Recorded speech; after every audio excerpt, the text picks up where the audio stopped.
Danny, thanks for joining us. Always a pleasure to have you back on the podcast. Thank you very much for having me today. So today we're discussing the company's Apollo IP.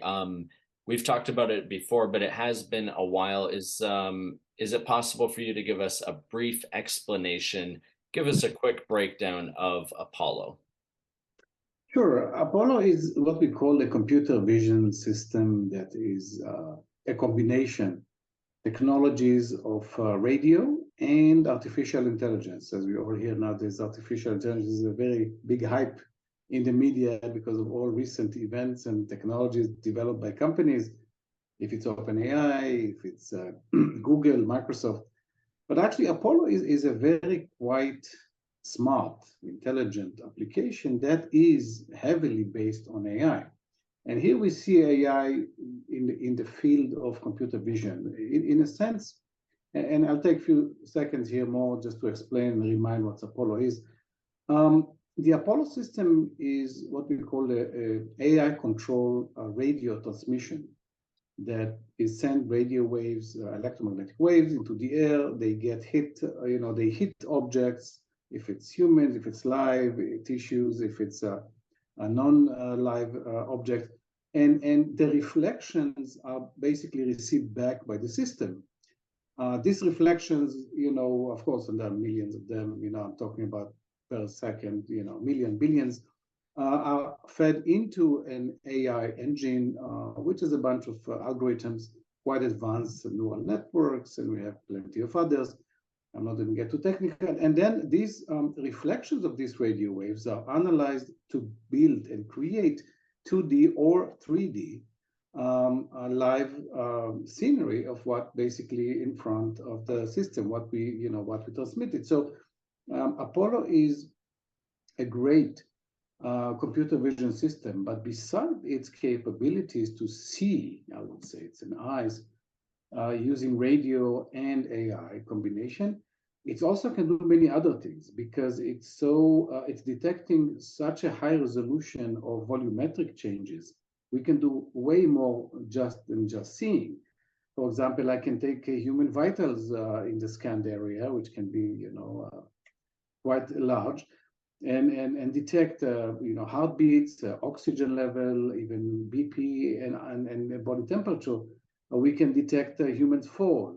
We can detect if I put it into a vehicle, let's say in a bus or a train or a plane, I can say, actually, I can count people. So, okay, I have, 48 people in this bus per se. And so many others, other type of applications can be done using Apollo. So we consider it one of its main IPs we have. We filed a patent. We actually have a granted patent. We have another continuation patent going, and we plan to continue furthermore in this development in this area. Now, with all that in mind, can you talk a bit about some recent news from GBT regarding an LOI, that's a letter of intent, with BNIX Acquisition Corp? Right. So with BNIX, it's very encouraging news because we have here a company that is interested to actually take Apollo and use it in one of the major fields of today, which is autonomous vehicles. It's part of the great advantage of Apollo because Apollo, as I mentioned, can see. I'm talking about a few hundred feet. If I actually use the larger antennas and power, I can cover miles of computer vision in 360 degrees around a car, for example, or any type of vehicle. It can be a car, it can be a robot. But the recent LOI is actually with the company that, I'm assuming you mean the EV, autonomous vehicles that have a nice, I would say, business plan to incorporate the Apollo system, the Apollo technology, within autonomous vehicles for a few domains, not just to see, also maybe as a backup system. They may keep the current typical standard, I would call it, technologies like LIDAR and ultrasonic and optical sensing devices technology, and may use Apollo as a redundant system or an additional system system for better safety, security, etc. That's that's part of the discussions we had. But the good news is that Apollo here, we're going to probably see Apollo in the next 1 to 2 years in a live application as it was intended to be. Now, Stephen Lake, the CEO of EV Autonomous, the company you mentioned there, is quoted in a recent press release as describing Apollo's value as a backup to EV's core AI and radar control sensors. Can you expand a bit more on how Apollo might be a good fit for EV? Sure. As the current, autonomous vehicles is not a new technology. We have it, I would say, almost the past 2 decades here. So there are already, quite hefty and quite advanced technologies to be used in autonomous vehicles. Some of them optical, some of them ultrasonics, and all of them are good and viable. We already see autonomous vehicle going. We have LiDAR, we have name it, and we have it.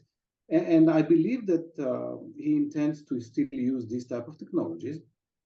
But since Apollo has, we define it as another layer of resolution, another layer of accuracy, another layer of reliability. For example, the Apollo system does not suffer from any type of external conditions. For example, weather conditions do not affect it. Fog or rain or any type of things that typically may cause temperature, things like this, it may cause some difficulties sometimes with the current known standard technologies.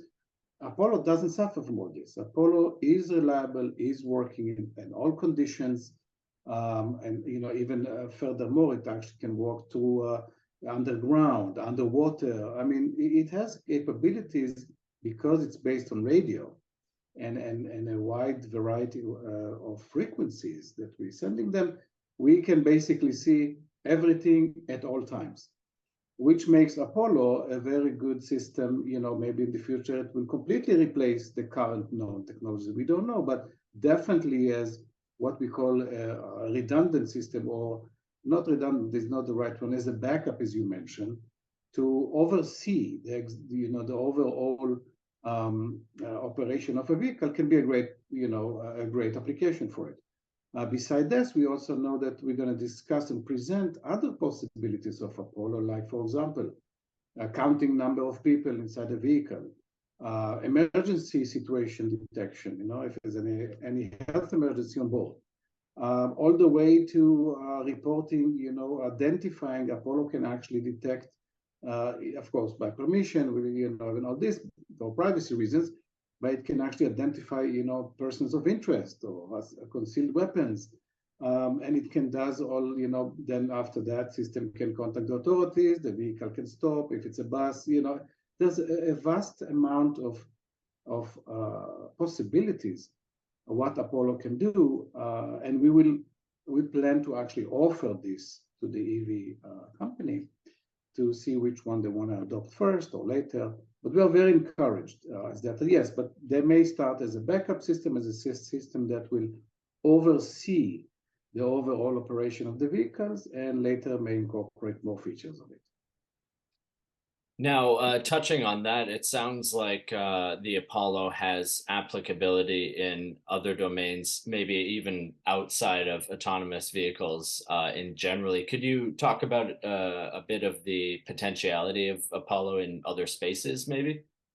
Of course. Besides this, because Apollo has this capability of basically operating in any medium, any type of medium, it can be used in a vast amount of domains. I can just mention here only a few. For example, in the medical field, okay, we can wirelessly measure human vitals, just by putting a box in a room, and then I can all the time monitor heart rate, emotional stress, fall, SpO2 even, blood pressure, without wearing anything.